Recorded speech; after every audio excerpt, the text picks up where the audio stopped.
Hello বন্ধুরা, আমি Soumya. Welcome to my YouTube channel. West Bengal police sub inspector পরীক্ষা আজ হয়ে গেল।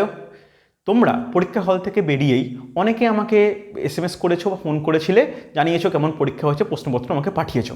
আমি প্রশ্নপত্র ভালো করে দেখলাম, কেমন হয়েছে সেটা আমি পরে আসছি। তার আগে সেই সঙ্গে প্রত্যেকের মনে একটা প্রশ্ন ছিল যে স্যার কাট অফ কত যাবে, কত পাওয়াটাকে সেফ স্কোর মনে করব। কারণ আর্ম ব্রাঞ্চ আর একটা আর্ম ব্রাঞ্চ আর লেডিস সাব ইন্সপেক্টর তিনটের ক্ষেত্রে কিন্তু কাট অফ ভিন্ন হবে, ভিন্ন ক্যাটাগরির ক্ষেত্রে। তো এটা কিন্তু অনেকের মধ্যে একটা প্রশ্ন থেকেই যাচ্ছে। তো সেই সংক্রান্ত একটা ডিসকাশনের জন্যই আমাদের দরকার আগের 2 বছর অর্থাৎ 2018 ও 2019-এর ভ্যাকেন্সি বা শূন্যপদ অনুযায়ী প্রত্যেক ক্যাটাগরিতে কীরকম কাট অফ ছিল, ইউবি আর এবি আলাদা আলাদাভাবে। কারণ এইটা দুটোর ক্ষেত্রে ইউবি মানে আর্ম ব্রাঞ্চ আর একটা এবি মানে আর্ম ব্রাঞ্চ, দুটো সামান্য হাইটের পার্থক্যের অনুযায়ী এলিজিবিলিটি ক্রাইটেরিয়া ডিপেন্ড করে, তোমরা প্রায় প্রত্যেকেই জানো। তো তাদের কিন্তু ক্যাটাগরিতে বা দুটো ব্রাঞ্চে দুরকম কাট অফ দেখা যায়। তো কার কাট অফ কীরকম হবে সেটা একটু আমি আলোচনা করব। তার আগে ডিসকাস করা উচিত যে আগের 2 বছর, ওকে, তার সঙ্গে সঙ্গে ডিসকাস করে নেব যে কোন কোন ফ্যাক্টর এই কাট অফকে বাড়ায় বা কমায়। ওকে, ভালো করে তোমরা এই ভিডিওটার প্রথম থেকে শেষ পর্যন্ত দেখবে মোটামুটি এই পরীক্ষার কাট অফ কত হতে পারে। তো আমার সঙ্গে সঙ্গে তোমরাও একটা ধারণা তৈরি করতে পারবে। ওকে, চলো দেরি না করে শুরু করা যাক আজকের topic, West Bengal police sub inspector special exam analysis with cut off discussion. Cut off সংক্রান্ত আলোচনা শুরু করার আগেই 2018-2019-এ কীরকম শূন্যপদ ছিল, ইউবি আর এবি দুটো ভাগে কিভাবে ভাগ করা হয়েছে, ক্যাটাগরি ওয়াইজ কীরকম কাট অফ এসছে একটু আলোচনা করে নেওয়া যাক। দেখো 2018 যে পরীক্ষা হয়েছিল সম্ভবত জুলাই মাসে, আমার খেয়াল পড়ছে না ঠিক, জুলাই 2018-তে পরীক্ষা হয়েছিল। সেখানে শূন্যপদ ছিল 1527টি। ওকে, এটি শূন্যপদ। শূন্য নোটিফিকেশন অনুযায়ী ইউবিতে ছিল 1194টি, আর্ম ব্রাঞ্চে ছিল প্রায় 333টি। হ্যাঁ, 333টি। ওকে, এই ভ্যাকেন্সির ওপর 5টা ক্যাটাগরিতে যে কীরকম কাট অফ এসেছে ভালো করে দেখে নিই। একটা জিনিস বলে রাখি, অফিসিয়াল ওয়েবসাইটে কিন্তু কাট অফের কোনো উল্লেখ নেই। এটা কিন্তু আরটিআই পিটিশন করে এই কাট অফের ভ্যালু জানা গেছে, এটা আগে থেকে বলে রাখি। কেন অনেকেই আমাকে প্রশ্ন করেছিল আগের পরীক্ষায় কনস্টেবল যখন কাট অফ আমি বলেছিলাম যে স্যার এগুলো কোথায় জানতে পারছেন, এগুলো আরটিআই করেই কিন্তু একমাত্র জানা সম্ভব হয়েছিল। কিন্তু এখন পুলিশ রিক্রুটমেন্ট বোর্ড অনেক ভালোভাবে কাট অফের সংক্রান্ত পিডিএফ যখন রেজাল্ট বের করে, পিডিএফের লাস্টে কাট অফের প্রত্যেকটা ক্যাটাগরি ওয়াইজ দিয়ে রাখে। আগে কিন্তু এটা করতো না, 18 সালে এটা আরটিআই করে জানা গেছিল যে ইউআরের কাট অফ ছিল 121, এসসি কাট অফ ছিল 93, এসটি কাট অফ ছিল 64, ওবিসি এ কাট অফ ছিল 81, ওবিসি বি কাট অফ ছিল 106। ওকে, ভালো করে দেখো, একটা জিনিস বলে রাখি, ভ্যাকেন্সি আর এই দুটো ভ্যাকেন্সি অনুযায়ী কিন্তু একটাই কাট অফ ছিল। সেখানে কিন্তু ইউবি আর এবিতে সেপারেট কাট অফ আসেনি 2018-তে। বুঝতে পারলে? আমরা জানি যে তুলনামূলক এসটি ক্যাটাগরিতে একটু কম আসে, এসসিতে আর একটু বেশি, তার ওবিসি বিতে আর জেনারেলের মধ্যে খুব পার্থক্য থাকে না, সেরকমই কিন্তু কাট অফ দেখা গেছে। ওকে, তাহলে বুঝতে পারছি যে এই ভ্যাকেন্সি 15-27টা ভ্যাকেন্সি ভালোই ভ্যাকেন্সি ছিল, তার রেসপেক্টে প্রায় 60% কাট অফ এসছে জেনারেলের ক্ষেত্রে। অসুবিধা নেই। এই গেল 2018 সাল। এবার চলে আসি আমরা 2019-এর কথায়। 2019-এর পরীক্ষা ডেটটা মনে আছে 5 ডিসেম্বর, ঠিক 5 ডিসেম্বর। আজকে যেমন 5 ডিসেম্বর 2021, ওটা 5 ডিসেম্বর 2019-এ। 5 কি 7 আমার ঠিক একটু খেয়াল পড়ছে না, মনে হচ্ছে 5 ডিসেম্বরই হবে। 2019-এ পরীক্ষা হয়েছিল, সেখানে শূন্যপদ ছিল 668টি। ভালো করে দেখো, এখানে 1527টি, এখানে 668টি, অর্ধেকের থেকেও কিন্তু কমে যাচ্ছে ভ্যাকেন্সি। দেখো এখানে এবিতে ভ্যাকেন্সি ছিল 174টি আর এখানে ছিল 494টি। সবসময় মনে রাখবে যে আর্ম ব্রাঞ্চের থেকে কম ভ্যাকেন্সি থাকে সবসময়। এবার দেখো, যেহেতু ফ্যাক্টর কী কাজ করে, নাম্বার 1 ফ্যাক্টর যেটা কাট অফের জন্য ইম্পর্টেন্ট, সেটা ভ্যাকেন্সি। 1527 থেকে 668তে যাচ্ছে, প্রায় অর্ধেকের কমছে। তাহলে আমরা কি জানি, ভ্যাকেন্সি কমা মানে কাট অফ বাড়া। বারবার প্রত্যেককে বলি, এখানেও তবে দেখো কীরকমভাবে বেড়েছে। একটা জিনিস বলে রাখি, একটা এখানে দাগ আমি টেনে নিচ্ছি, কারণ এই ক্যাটাগরি অনুযায়ী দুটো সেকশনে আলাদা আলাদা কাট অফ এসেছিলো। তখন ওই বুঝতে পারবে যে কোনটায় বেশি কাট অফ আসে, কেন বেশি আসে বলছি আমি। দেখো ভালো করে দেখো, আম ব্রাঞ্চে ইউআরএ বা জেনারেলে কাট অফ এসছিল 2019 সালে 133.5। দেখো নাম্বার ছিল 121-এ, হয়ে গেল 133-এ, প্রায় 70% ছুঁই, মোটামুটি 76% প্লাস, হ্যাঁ কি না, 66% প্লাস। এসসিতে ছিল 123, এসটিতে 95 মতো, আর ওবিসি এতে 122, আর এতে 132 পয়েন্ট, ওবিসি বিতে 132.5। এই ছিল আম ব্রাঞ্চের কাট অফ। দেখো আর নামবে তুলনামূলক কিছুটা কম ছিল হচ্ছে 118.5, এখানে এসসিতে ছিল 112, এসটিতে ছিল 77 অনলি, ওবিসি এতে ছিল 110.5, ওবিসি বিতে ছিল 118। একটা জিনিস উল্লেখযোগ্য ব্যাপার যে ওবিসি বিতে আম ব্রাঞ্চের জন্য সেখানে কিন্তু 118.5 আর 118, দেখো মাত্র জেনারেলের সঙ্গে ওবিসি বি এর 0.5 কাট অফের পার্থক্য। দেখো এইটা মোটামুটি কম্পেয়ার করলে বুঝতে পারবে যে এটার সঙ্গে এটার কিন্তু খুব পার্থক্য হয়নি, হ্যাঁ কি না, কিন্তু আমি যদি আম ব্রাঞ্চের দেখি তখন কিন্তু অনেকটাই পার্থক্য হয়েছে।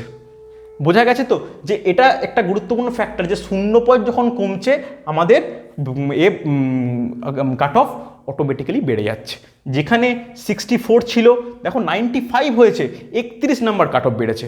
31 নাম্বার কাট অফ বাড়া মানে 15% কাট অফ বেড়ে যাচ্ছে। এটা কিন্তু আমাদের ভালো করে বুঝে নেওয়া দরকার বা জেনে নেওয়া দরকার। দেখো ডিসকাশনের শুরুতে যেটা বলেছিলাম যে আমাদের আগের 2 বছরের কাট অফ জেনে নেওয়া উচিত বা জেনে নেওয়া দরকার, আমি কিন্তু জানিয়ে দিলাম। এরপর আমি আলোচনা করব আজকের পরীক্ষা কেমন হয়েছে, পরীক্ষার রেসপেক্টে চলে যাব এবারের কাট অফ কত হতে পারে।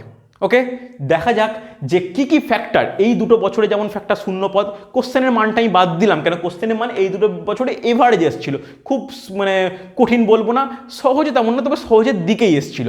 কিন্তু এবছর কোশ্চেনের কীরকম হয়েছে আমি বলছি, একটু ভালো করে শুনবে, হয়তো তোমরা একমত হবে বা নাও হতে পারো। কেমন হয়েছে এবছরের প্রশ্ন, যদি এটা কেউ আমাকে জিজ্ঞাসা করো আমি বলবো এবছরের কোশ্চেন স্ট্যান্ডার্ড হয়েছে বা খুব ভালো কোশ্চেন হয়েছে। ভালো বলতে আমি জিকের প্রশ্নগুলো দেখলাম, অনেক বড় জোন কিন্তু কভার করেছে। জিওগ্রাফির কিছু কোশ্চেন খুঁটিয়ে পড়া দরকার, হিস্ট্রির ছোটো কোশ্চেন ছিল, প্রচুর স্পোর্টস জিকে ছিল, কোন পেয়ার কোন খেলার সঙ্গে যুক্ত বা কোন পুরস্কার প্রাপক কারেন্ট অ্যাফেয়ার্সের কোশ্চেনগুলো কিন্তু বেশ ভালো। এবার চলে আসি ম্যাথের কোশ্চেন কিন্তু আমার মডারেট টু টাফ লেগেছে, কারণ ম্যাথে এমন কিছু ছিল যেগুলো খুব ভালোভাবে না প্র্যাকটিস করা থাকলে পরীক্ষার হলে 90 মিনিট টাইমের মধ্যে করে আসা অতটাও সহজ নয়। রিজনিংয়ের কোশ্চেনের কথা জিজ্ঞাসা করলে বলবো রিজনিংয়ের কোশ্চেন কিন্তু ইজি ছিল, তবে এই যে কঠিন বা সহজ যেই বলছি ব্যাপারটা, এটা কিন্তু সম্পূর্ণই আপেক্ষিক ব্যাপার। আমার কাছে যেটা টাফ স্যার তোমার কাছে ইজি মনে হতেই পারে, বা তোমাদের কাছে যেটা সহজ মনে হচ্ছে আমার কাছে সেটা কঠিন মনে হতে পারে। তাই এই বিতর্কে যাচ্ছি না যে সহজ বা কঠিন, তবে হ্যাঁ বলতে পারি যে মডারেট লেভেলেই কোশ্চেন হয়েছিল, তো তার ওপর কাট অফটা কিন্তু গুরুত্বপূর্ণ ফ্যাক্টর করবে। এবার আসি অ্যাটেন্ডেন্স। প্রাকৃতিক দুর্যোগ দক্ষিণবঙ্গে চলছে উপকূলবর্তী এরিয়ায়, তার মধ্যেও বলতে পারি পরীক্ষা কেন্দ্রে কিন্তু অন্যান্য পরীক্ষার তুলনায়, ভালো করে শুনবে, অন্যান্য পরীক্ষার ডাব্লিউবির পরীক্ষার তুলনায় সাব ইন্সপেক্টরে কিন্তু প্রায় 70-75% অ্যাটেন্ডেন্স দেখা গেছে। কারণ এটা বলতে পারি যারা সাব ইন্সপেক্টরের পরীক্ষা দেয় তারা প্রত্যেকেই তো গ্র্যাজুয়েশন যোগ্যতার উপর, তো গ্র্যাজুয়েশন যোগ্যতার উপর পরীক্ষা দেওয়া মানে সিরিয়াস ক্যান্ডিডেটের সংখ্যা অনেকটা বেশি হয়, তো এটা কিন্তু আমাদের একটা এক্সট্রা ফ্যাক্টর। আর এমন অনেক স্টুডেন্ট আছে যারা পরীক্ষায় বসেছে, তোমাদের বন্ধুবান্ধব দেখবে, যারা ডাব্লিউবিসিএস বা সেন্ট্রাল গভর্নমেন্টের এসএসসির জন্য প্রস্তুতি নিচ্ছে, তারা বসছে মানে তাদের ক্ষেত্রে ম্যাথ বা রিজনিং বা জিকেটা অনেকটাই সহজ মনে হতে পারে। তো এই সমস্ত ফ্যাক্টর, তার সঙ্গে এই যে 2021-এর শূন্যপদ কত, সেখান থেকে আম ব্রাঞ্চ বা লেডি সাব ইন্সপেক্টরের কীরকম শূন্যপদ, সেই শূন্যপদ অনুযায়ী বিভিন্ন ক্যাটাগরিতে কি আমি আস্তে আস্তে ডিসকাস করব। কেন ওপরে ইউআর থেকে এসটি লিখলাম, এটা হচ্ছে বড় থেকে ছোট করার জন্য, সবথেকে বেশি কাট অফ যেহেতু ইউআরের হয়, তো সেই হিসাবে করব। ভালো করে দেখবে আমি যে ভ্যালুগুলো বলবো বা আমি যেগুলো মানে মনে করছি সেগুলো কিন্তু তোমরা একমত হতেও পারো, নাও পারো, একমত হলে জানাও, না হলে তোমাদের কি মনে হচ্ছে সেটাও জানাতে পারো।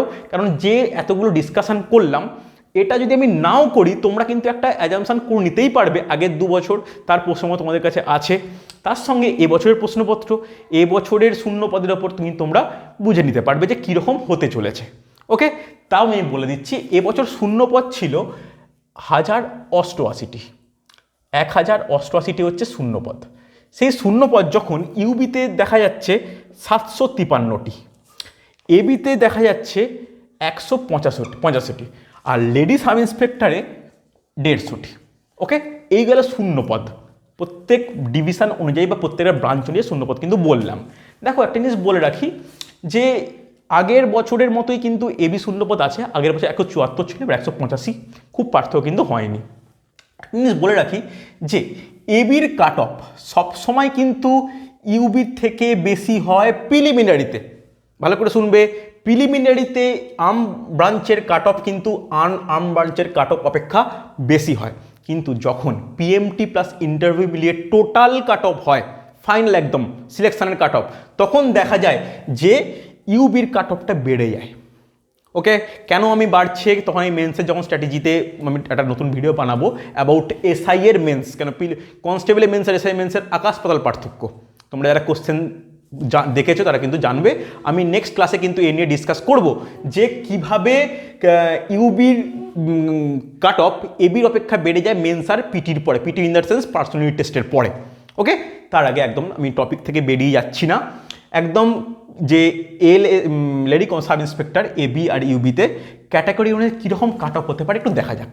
ওকে, আমার মত, এটা একদমই ব্যক্তিগতভাবে আমার মত, তোমরা দেখো একমত হচ্ছ কি না, একমত হলে ভালো, না হলেও তোমরা জানাও কমেন্টে যে কী মনে হচ্ছে তোমাদের, বা কত অ্যাটেম্প্ট করেছো, কীরকম পরীক্ষা হয়েছে, বা কী সমস্যা প্রশ্ন নিয়ে। আমি কিন্তু পরের দিনে, হ্যাঁ একটা জিনিস বলে রাখি, পরের দিনই কিন্তু আমি একটা ভিডিও নিয়ে আসবো, সেখানে ম্যাথ আর রিজনিংয়ের পুরোপুরি সলভ আমি দিয়ে দেবো। সেখানে তোমরা বুঝতে পারবে যে কোথায় গলদ হলো বা কোথায় তোমাদের ভুল হয়েছে। ঠিক আছে, চলো দেখো, আমি আগে লেডি কনস্টেবল দিয়ে স্টার্ট করা, এই লেডি সাব ইন্সপেক্টর দিয়ে স্টার্ট করা যাক। 150টা ভ্যাকেন্সি ছিল। এই ভ্যাকেন্সির ওপর আমার মতে এসটি ক্যাটাগরিতে কাট অফ যেতে পারে 75।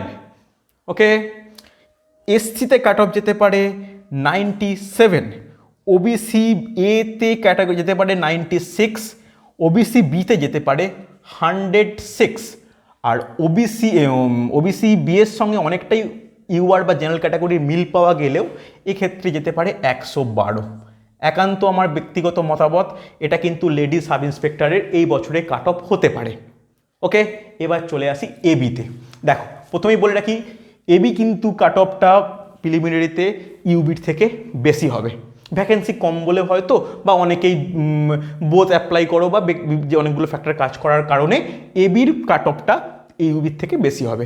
কত হবে দেখো, আমার মতে যাবে 97 ST, 121 SC, 119 OBC A, OBC B যাবে 129, ইউআর যেতে পারে 134।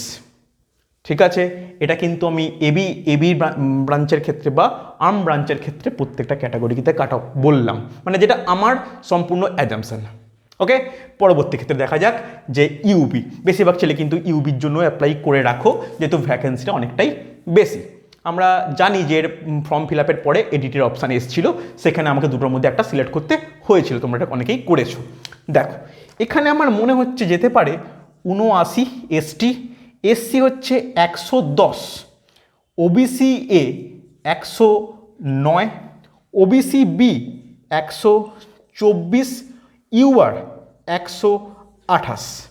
এই হলো আমার পুরোপুরিভাবে অ্যাজাম্পশান বলতে পারো বা প্রেডিকশান বলতে পারো। এতগুলো ঠিক নয়, দুটো বছরের সঙ্গে মিলিয়ে তোমরা চাইলে স্ক্রিনশট নিয়ে রাখো। তবে একটা জিনিস বলে দিই, এই কাট অফগুলোকে তোমরা +-4 হিসাবে কনসিডার করো। +-4টা এরর কেন, আমরা তো কেউ অরিজিনালি ভ্যালু বলতে পারি না। প্লাস মানে এটা 132 হতে পারে, 124 হতে পারে, তেমনি এটার ক্ষেত্রে 75 হতে পারে, 83 হতে পারে। তাই একটা 4 একটা এরর কনসিডার করে রেখো, যাতে তোমাদের ক্ষেত্রে সুবিধা হয় একটা প্রিলিমিনারির থেকে পাস করে মাঠ বা পরবর্তী ক্ষেত্রে মেন্সের প্রিপারেশন নিতে। বুঝতে পারলে? তোমরা স্ক্রিনশট নিয়ে রাখো, রেজাল্ট বেরোলে মিলছে কি না কদিন আমরা বুঝতে পারবো। কদিন পরেই কনস্টেবলের রেজাল্ট বেরিয়ে যাবে, আমি যে অ্যাজাম্পশন করেছিলাম সেখানেও দেখবো যে মিলছে কি না। তো এটা তোমরা স্ক্রিনশট নিয়ে রাখো, একদম রেজাল্ট বেরোলে আমার সঙ্গে দেখা হবে। এর আগে বলে দিই যে যাদের মনে হচ্ছে যে এই মার্কস তোমরা মোটামুটি কভার করে ফেলছো, প্রত্যেকটা যারা যে পেরিয়ে যাচ্ছ, অ্যান্সার কি দেখে বুঝতেই পারবে, অফিসিয়ালি অ্যান্সার কি কদিন পরে দেবে, কিন্তু তোমরা নিজেরা যেখানেই প্রস্তুতি নাও বা যেখানেই পড়ো অ্যান্সার কি পেয়ে যাওয়া উচিত, বা আমি কদিন পরে অ্যান্সার কি দিয়ে দেবো। তোমরা যারা দেখছো যে এইগুলো ক্রস করে যাচ্ছ, তারা ইমিডিয়েট মাঠের জন্য প্রস্তুতি নেওয়া শুরু করো। বারবার বলছি, মাঠ প্র্যাকটিস এখন থেকে না শুরু করলে রেজাল্ট বেরোনোর মাত্র 15 থেকে 20 দিন সময় দেয়, সেটাই কিন্তু তোমরা করতে পারবে না, কারণ প্রচুর ছেলে মাঠে কেটে যায়। এরপরে আসবে সাব ইন্সপেক্টরের মেন্স। সাব ইন্সপেক্টরের যে মেন্স পরীক্ষা, এটা কিন্তু পুরোপুরি এর গঠনটা আলাদা। ওকে, পার্ট 1, পার্ট 2, পার্ট 3তে ভাগ করা হয়। সেখানে ল্যাঙ্গুয়েজ রয়েছে, জেনারেল স্টাডিজ উইথ অ্যারিথমেটিক রয়েছে। আমি এর জন্য আলাদা ব্যাচ ক্রিয়েট করব, ক্লাস নেবো অনলাইনে। তার সঙ্গে তোমাদের বলে রাখি যে আলাদা ভিডিও বানাবো কীরকম স্ট্র্যাটেজিতে পড়া দরকার, কী কী বই পড়া দরকার, এগুলো কিন্তু আমি আলাদা ক্লাসে বলে দেবো। কেন মেন্সটা কিন্তু প্রিলিমিনারি থেকে সম্পূর্ণভাবে আলাদা, সম্পূর্ণভাবে। মানে তোমরা এমসিকিউ থেকে চলে যেতে হবে ডেসক্রিপটিভ লেখা, যেখানে এক একটা কোশ্চেন 5 মার্কস বা 2.5 মার্কসের করে ভালো করে অনুচ্ছেদ লিখতে হয়। তো প্রপার নলেজ না থাকলে বা হাতের লেখা যদি রিটেন স্কিল বা ভালো না হয়, তখন কিন্তু মুশকিল হতে পারে। ওকে, আর একটা জিনিস বলে রাখি মাঠের ব্যাপারে, মাঠের প্রস্তুতি নেওয়া শুরু করো। তার সঙ্গে যারা সত্যিকারের সিরিয়াস ক্যান্ডিডেট, জাঙ্ক ফুড খাওয়াটা পুরোপুরিভাবে বন্ধ করে দাও।